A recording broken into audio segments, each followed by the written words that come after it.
বন্ধু বান্ধৱীসকল, উপস্থিত সাংবাদিক বন্ধুসকল, লগতে এইখন একাডেমীৰ কণ কণ মৰমৰ ছাত্ৰ ছাত্ৰীসকল,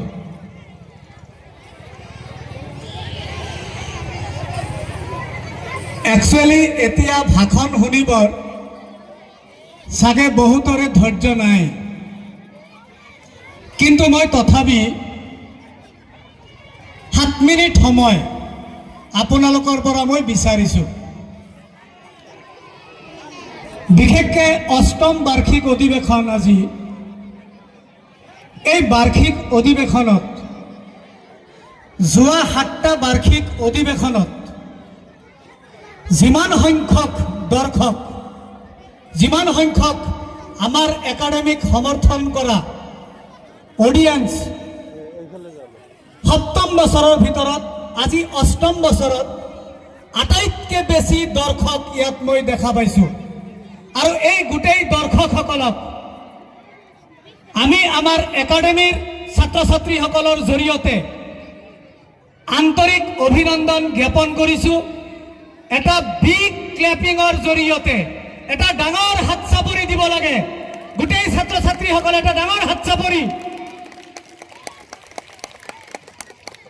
ভেৰি গুড।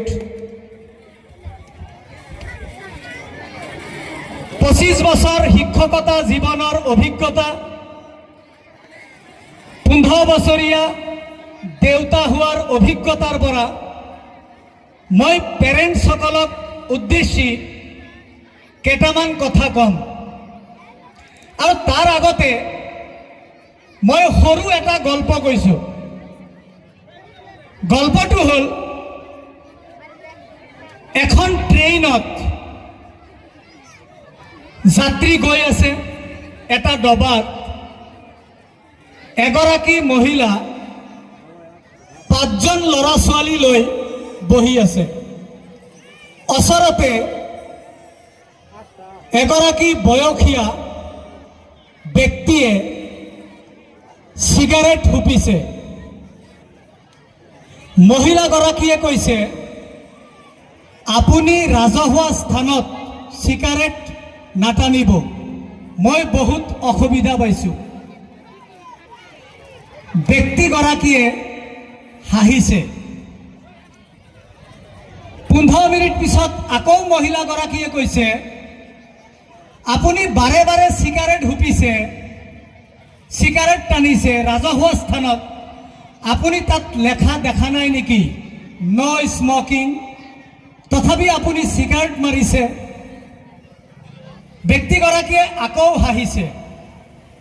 আধা ঘণ্টা পিছত আকৌ মহিলাগৰাকীয়ে কৈছে, আপুনি বাৰে বাৰে চিগাৰেট মাৰিছে, মই বহুত অশান্তি পাইছোঁ। তেতিয়া ব্যক্তিগৰাকীয়ে উত্তৰত কৈছে, আপুনি মোক কৈছে নো স্মকিং, তলত লেখা আছে চাওক, উই টু আৱাৰ টু, আমি দুজন আমাৰ দুজন। আপুনি ৰুল ভাইলেট কৰিছে, মই ৰুল ভাইলেট কৰিছোঁ। সন্মানীয় অভিভাৱক অভিভাৱিকাসকল, ছানফ্লাৱাৰ একাডেমীত আপোনালোকে বহুত আশা লৈ আপোনাৰ ল'ৰা ছোৱালীক এডমিশ্যন দিছে।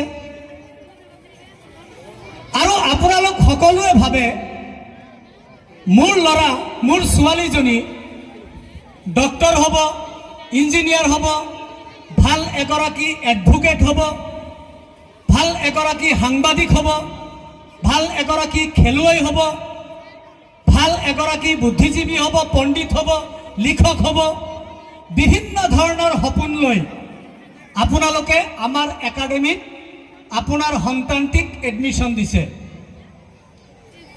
কিন্তু এতিয়া এই সন্তানে সাধাৰণতে যি একাডেমিক পৰিৱেশ গঢ়ি উঠিছে, এই পৰিৱেশত সন্তানে কথা নুশুনে, যথেষ্ট আপোনাক ডিষ্টাৰ্ব কৰে। ৰাতিপুৱা আবেলি ৰাতি বিভিন্ন বিষয় লৈ আপোনাৰ লগত জেদি স্বভাৱৰ হয়। আপোনাক নমনা হয়, আপোনাৰ অবাধ্য হয়, আপোনাৰ অবাধ্য, আপোনাক নমনা, ইয়াৰ কাৰণ হৈছে মূলতঃ পাঁচটা। প্ৰথম কাৰণটো হৈছে don't try to fulfil your dream by your child. আপোনাৰ সপোনটো যেতিয়া আপুনি ল'ৰা ছোৱালীৰ জৰিয়তে বাস্তৱায়িত কৰিব বিচাৰে, তেতিয়া কিন্তু ল'ৰা ছোৱালীয়ে ভাল নাপায়।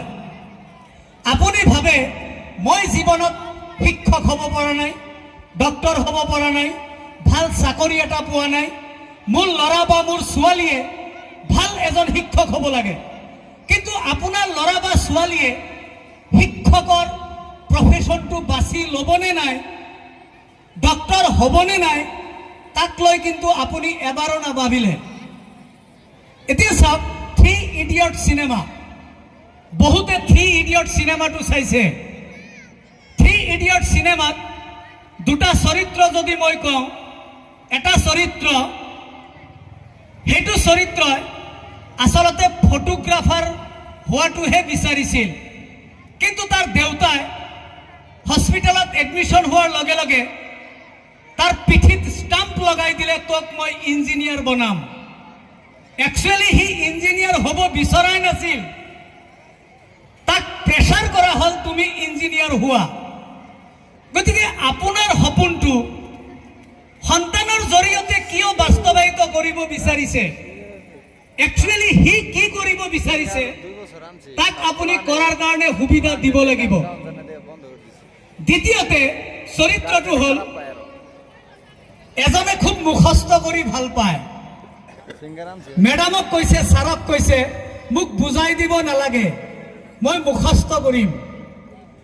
যেতিয়া সি ক্লাছত মুখস্থ এনচাৰ দিব গৈছে, তেতিয়া চমৎকাৰ শব্দটো বলাৎকাৰ শব্দ হৈ গ'ল। মুখস্থ কৰিলে অৰ্থ নুবুজাকে, বাক্যৰ গাঁথনি নুবুজাকে তেনেকুৱাই হ'ব, চমৎকাৰ গৈ বলাৎকাৰ হৈ গ'ল। ক'ত চমৎকাৰৰ অৰ্থ আৰু ক'ত বলাৎকাৰৰ অৰ্থ? গতিকে নিজৰ ড্ৰিম কেতিয়াও সন্তানৰ জৰিয়তে ফুলফিল কৰিব নিবিচাৰিব। সন্তানে কি বিচাৰে তাক কৰাৰ কাৰণে আপুনি সুবিধা দিব। দ্বিতীয় পইণ্টটো হৈছে শিশুৰ লাৰ্ণিং ষ্টাইল, শিশুৰ লাৰ্ণিং বিহেভিয়াৰ। সাধাৰণতে তিনিটা: auditory learning style, visual learning style, kinesthetic learning style. আপোনাৰ শিশুটি কোনটো লাৰ্ণিং ষ্টাইলত কমফৰ্টেবল সেইটো আপুনি গম পাব লাগিব। ইভেন শিক্ষক শিক্ষয়িত্ৰীয়েও গম পাব লাগিব কোনটো লাৰ্ণিং ষ্টাইলত শিশুটি কমফৰ্টেবল। যোনটো লাৰ্ণিং ষ্টাইলত শিশুটি কমফৰ্টেবল সেইটো লাৰ্ণিং ষ্টাইলত শিকাব লাগিব। যদি অডিটৰী লাৰ্ণিং ষ্টাইলত কমফৰ্টেবল তেতিয়াহ'লে তাক তেনেকুৱা ব্যৱস্থা কৰি দিব লাগিব। যদি ভিজুৱেল লাৰ্ণিং ষ্টাইলত কমফৰ্টেবল তেতিয়াহ'লে তাক সেইখিনি ফেচিলিটি প্ৰভাইড কৰিব লাগিব। যদি কাইনেস্থেটিক লাৰ্ণিং ষ্টাইলত কমফৰ্টেবল তেতিয়াহ'লে তাক সেইখিনি ফেচিলিটি দিব লাগিব। যদি তেনেকৈ আমি ফেচিলিটি দিওঁ তেতিয়াহ'লে নিশ্চিতভাৱে আপোনাৰ সন্তানটি অবাধ্য নহয়, আপোনাৰ কথা শুনিব। থাৰ্ড পইণ্টটো হৈছে don't tell a lie in front of your child. আপোনাৰ শিশুটিৰ আগত কেতিয়াও আপুনি মিছা কথা নক'ব। ঘৰত আপুনি কাজিয়া কৰিব, গিৰিয়েক ঘৈণীয়েকে, ল'ৰা ছোৱালীয়ে শুনিব, নাইবা নেগেটিভ কথা কিছুমান কৈ থাকিব, এইবিলাকে যথেষ্ট প্ৰভাৱ পেলায় সন্তানটিৰ ওপৰত।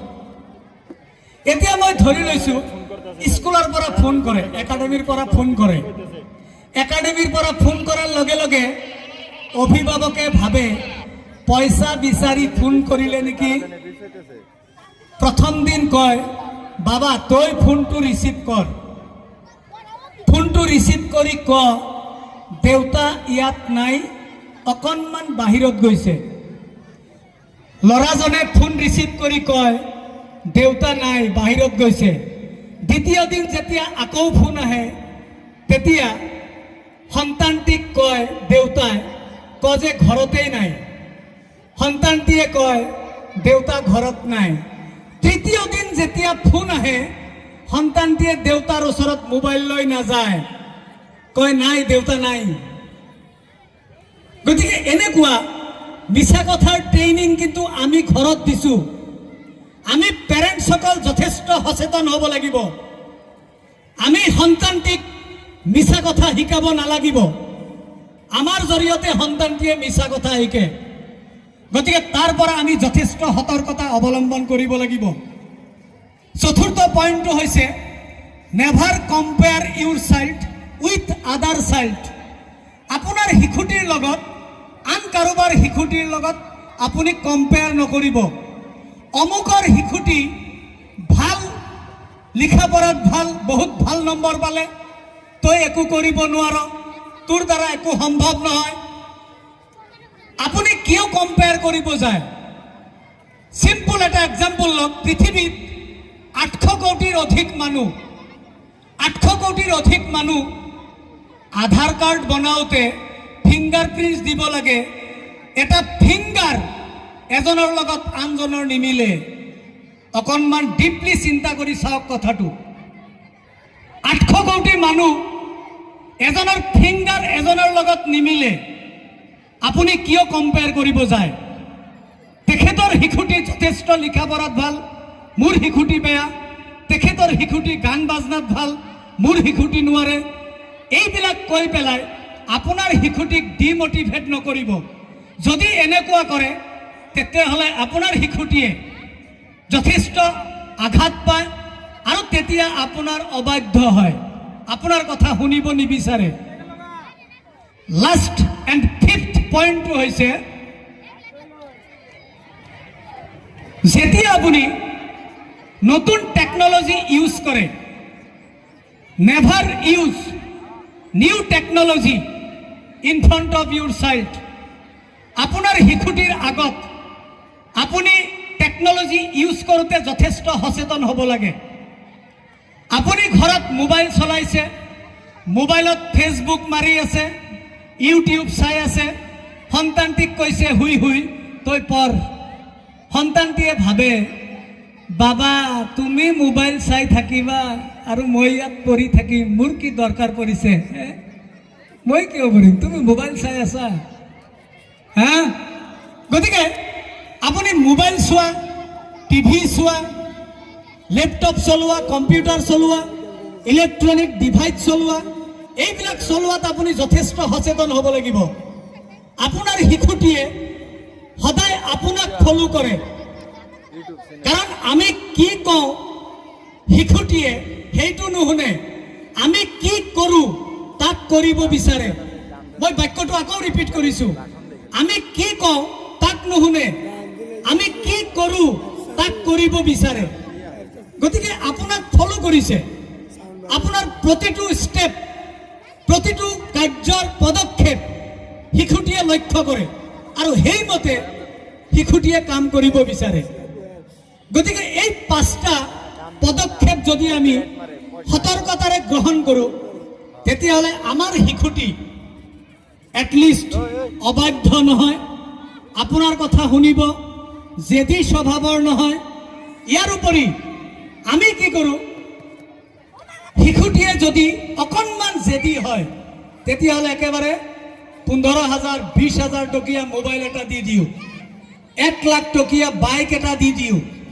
কিন্তু এবাৰ আপুনি চিন্তা কৰকচোন, আপোনাৰ শিশুটিক এইটো সময়ত বিল' 18 ইয়াৰ্ছ আইনমতে দণ্ডনীয়, আপুনি বাইক দিব নোৱাৰে। উইদাউট ড্ৰাইভিং লাইচেন্স বাইক চলোৱাটো অপৰাধ। কিন্তু চাওক এতিয়া 13-14 বছৰীয়া ল'ৰাই এতিয়া বাইক লৈ দৌৰি ফুৰিছে। দুখ আচলতে ল'ৰা ছোৱালীৰ নহয়, দুখ আমাৰ পেৰেণ্টছৰ, আমাৰ অভিভাৱকৰ। আমি অভিভাৱকে অকণমান সচেতন হ'ব লাগে। 18 বছৰ পাৰ হওক তেতিয়া আপুনি দিয়ক, তেতিয়া একো অসুবিধা নাই।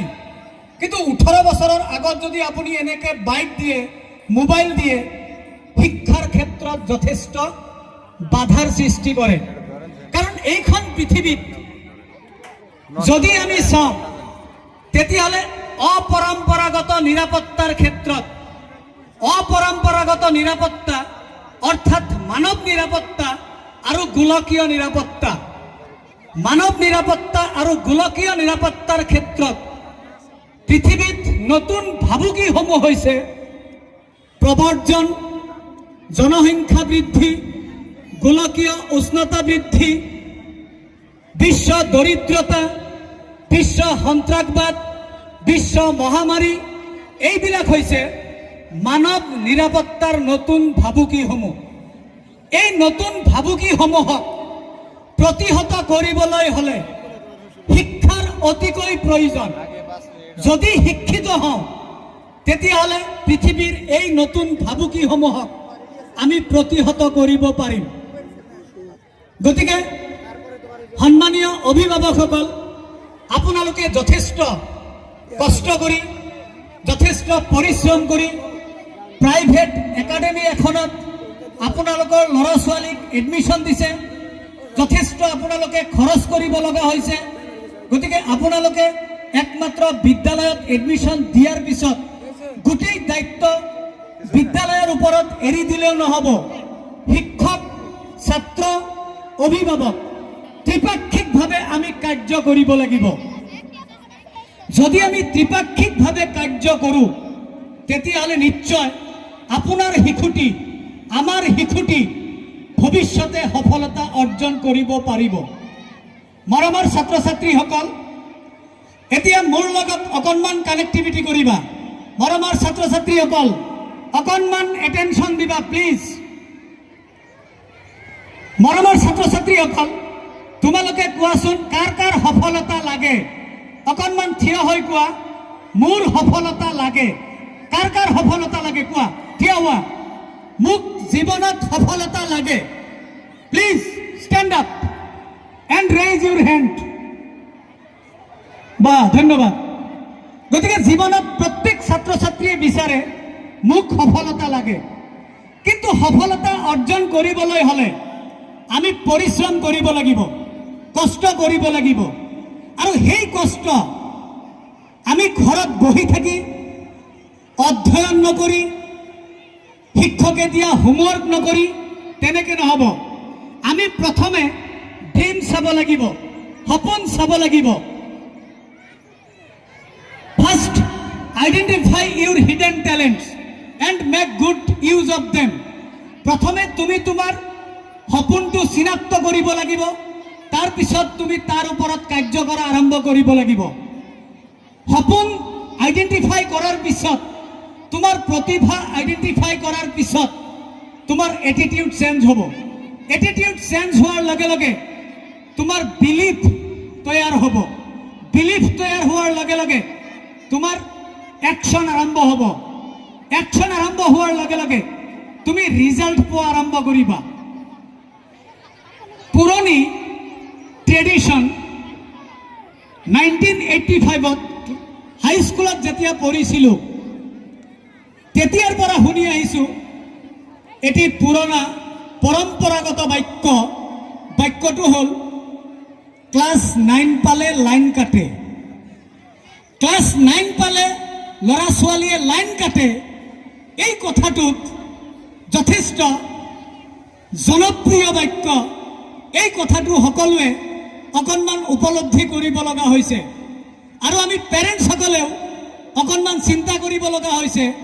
মোৰ ল'ৰা বা ছোৱালীজনী ক্লাছ 9 পাইছে, গতিকে লাইন কাটিব পাৰে, তাৰ কাৰণে আমি সজাগ সচেতন আৰম্ভণিৰ পৰাই হ'ব লাগিব। আৰু যদি সেইটো হওঁ তেতিয়াহ'লে আমি পথভ্ৰষ্ট নহওঁ।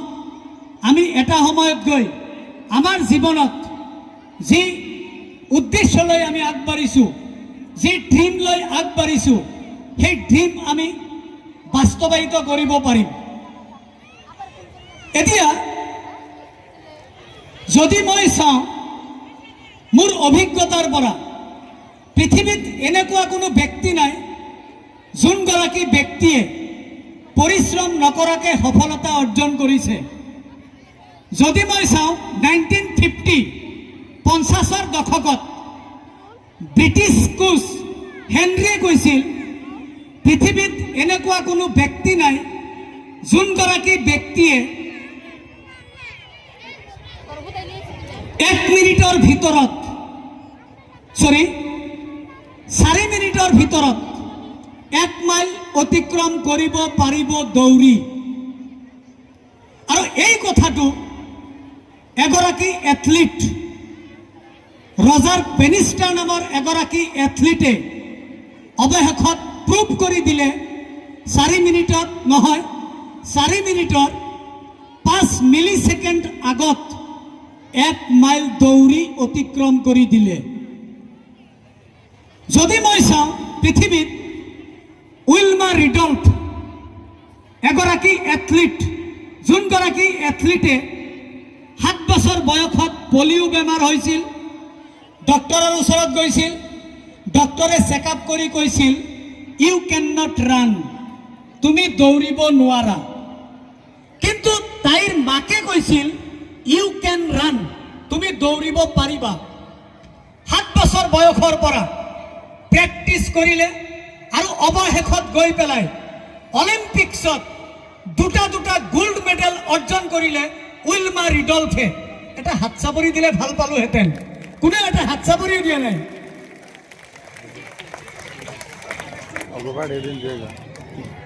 ঠিক যদি মই তেনেকে চাওঁ, Michael Phelps king of gold medal বুলি কোৱা হয়। এটা অলিম্পিক্সত 8টা গোল্ড মেডেল, টোটেল সিৰিজত 8টা গোল্ড মেডেল অকলে অৰ্জন কৰিছিল মাইকেল ফেল্পছ। ঠিক তেনেকে যদি মই চাওঁ, CHD চেণ্ডাৰ্ছ, কৰ্নেল হেৰাল্ড চেণ্ডাৰ্ছ, KFCৰ গৰাকী, 60 বছৰ বয়সত তেখেতে সফলতা অৰ্জন কৰিছিল। ঠিক তেনেকে দশৰথ মাঝি যদি মই চাওঁ, 22 বছৰ অকলে বিহাৰত এখন পাহাৰ কাটি ৰাস্তা উলিয়াইছিল। গতিকে আমি কণ্টিনিউৱাছলি যদি কাম নকৰোঁ, পৰিশ্ৰম যদি নকৰোঁ, জীৱনত যদি সফলতা অৰ্জন কৰিব বিচাৰিছোঁ, তেতিয়াহ'লে আমি কষ্ট কৰিব লাগিব। হাৰ্ডৱৰ্ক নকৰিলে জীৱনত সফলতা অৰ্জন নহয়। 5 গৰাকী ব্যক্তিৰ মই উদাহৰণ দিলোঁ। 5 গৰাকী ব্যক্তিৰ জীৱন কাহিনী মৰমৰ ছাত্ৰ ছাত্ৰীসকল তোমালোকে সময় পালে অকণমান পঢ়ি চাবা, নিশ্চিতভাৱে তুমি প্ৰেৰণা পাবা। তুমি জীৱনত আগুৱাই যোৱাৰ কাৰণে বিভিন্ন ধৰণৰ দিশ তোমালোকে সন্মুখত দেখা পাবা। এই ছাত্ৰ জীৱনত আটাইতকৈ 3টা শব্দই যথেষ্ট গুৰুত্বপূৰ্ণ ভূমিকা পালন কৰে। প্ৰথম শব্দটো হৈছে অভাৱ, দ্বিতীয় শব্দটো হৈছে প্ৰভাৱ, তৃতীয় শব্দটো হৈছে স্বভাৱ। মই MC কলেজত পঢ়া সময়তো ভাল বন্ধু পাইছিলোঁ, কটন কলেজত পঢ়া সময়তো ভাল বন্ধু পাইছিলোঁ। জীৱনত তোমালোকেও ভাল বন্ধু বিচাৰিব লাগিব, ভাল বন্ধু তোমালোকৰ লাগিব। এতিয়া ভাল বন্ধুৰ জৰিয়তে স্বভাৱ নষ্ট নকৰিবা, বেয়া বন্ধুৰ প্ৰভাৱত পৰি তোমালোকে বিপথে পৰিচালিত নহবা। ভাল বন্ধু গঢ়ি তোলা, যাতে তোমাৰ প্ৰভাৱ, তোমাৰ অভাৱ, তোমাৰ স্বভাৱ তিনিওটা শুদ্ধ পথত কাম কৰে, তাৰ ওপৰত তুমি গুৰুত্ব দিব লাগিব। যদি তুমি গুৰুত্ব দিয়া, তেতিয়াহ'লে নিশ্চিতভাৱে জীৱনত আগুৱাই যাব পাৰিবা। মনত ৰাখিবা মৰমৰ ছাত্ৰ ছাত্ৰীসকল, জীৱনত কোনো কাম এদিনত নহয়, কিন্তু এদিনটো হ'বই। মই ৰিপিট কৰিছোঁ বাক্যটো, জীৱনত কোনো কাম এদিনত নহয়, কিন্তু এদিনটো হ'বই। মই ভাষণ শেষ কৰিম। মৰমৰ ছাত্ৰ ছাত্ৰীসকল, তোমালোকে নিজৰ নিজৰ ঠাইত থিয় হোৱা প্লিজ। গোটেই ছাত্ৰ ছাত্ৰীসকল থিয় হোৱা, প্লিজ থিয় হোৱা। গোটেই ছাত্ৰ ছাত্ৰীসকল থিয় হোৱা, থিয় হোৱা। আৰু ৰাজহুৱাভাৱে আজি এইখন গাম্ভীৰ্যপূৰ্ণ অনুষ্ঠানত মোৰ লগে লগে তোমালোকে শপত বাক্য পাঠ কৰা। হাতখন এনেকে কৰি দিয়া, সকলোৱে হাতখন এনেকে কৰি দিয়া। জীৱনত মিছা কথা নকওঁ, জীৱনত বেয়া বস্তু নাচাওঁ, জীৱনত বেয়া কথা নকওঁ, পিতৃ মাতৃক সদায় সন্মান কৰিম, জ্যেষ্ঠজনক সদায় শ্ৰদ্ধা কৰিম। I am the best. I can do it. I am a winner. God is always with us. Today is my day. बहुत बहुत धन्यवाद। बहुत Dear guys, জীৱনত সদায় be positive, do positive and think positive. যদি জীৱনত সদায় কামটোৰ প্ৰতি ৰিপিটেড কমিটেড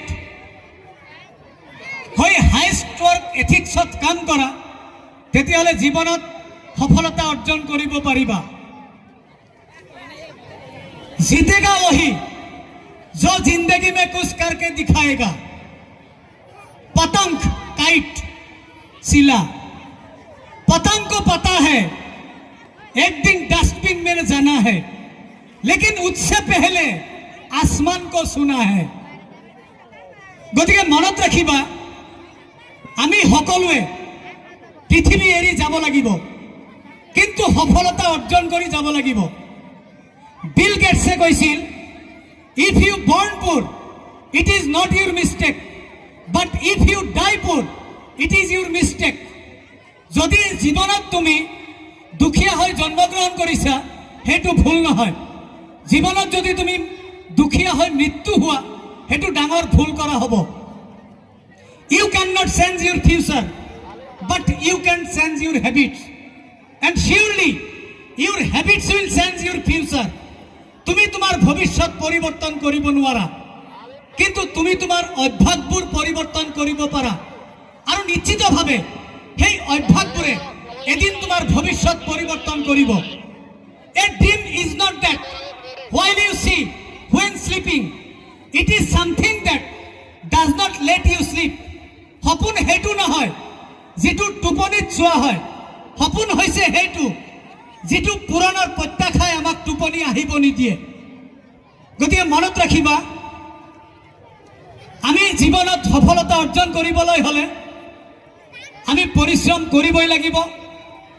অৱশেষত মই এটা ঘোষণা আগবঢ়াম, ঘোষণাটি মনোযোগেৰে ছাত্ৰ ছাত্ৰীসকলে শুনিব বুলি মই আশা কৰিছোঁ।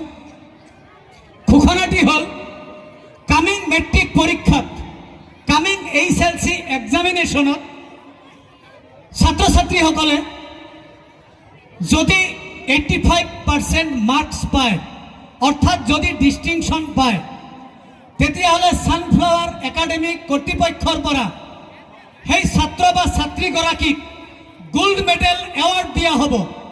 এজনে পালে এটা গোল্ড মেডেল, দুজনে পালে দুটা গোল্ড মেডেল, পাঁচজনে পালে 5টা গোল্ড মেডেল, 10জনে পালে 10টা গোল্ড মেডেল দিয়া হ'ব।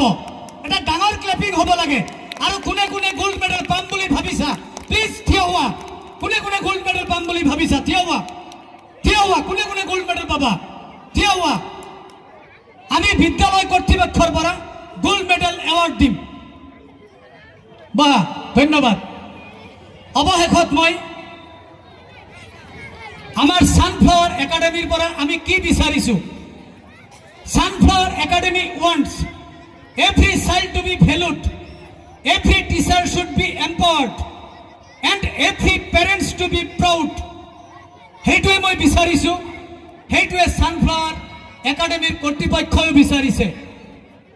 অৱশেষত এই উত্তৰ বিশ্বায়নৰ যুগত প্ৰতিগৰাকী ছাত্ৰ ছাত্ৰীয়ে ছানফ্লাৱাৰ একাডেমিৰ পৰা ভালকে অধ্যয়ন কৰি বিভিন্ন সেক্টৰত, ৰাজ্যিক পৰ্যায়ত, ৰাষ্ট্ৰীয় পৰ্যায়ত, আন্তঃৰাষ্ট্ৰীয় পৰ্যায়ত বিভিন্ন দিশত বৰঙণি আগবঢ়াব বুলি মই আশা কৰি মই মোৰ চমু বক্তব্যৰ ভুল ত্ৰুটি মাৰ্জনা বিচাৰি এইখিনিতে সামৰিছোঁ। জয়তো ছানফ্লাৱাৰ একাডেমি। বহুত বহুত ধন্যবাদ।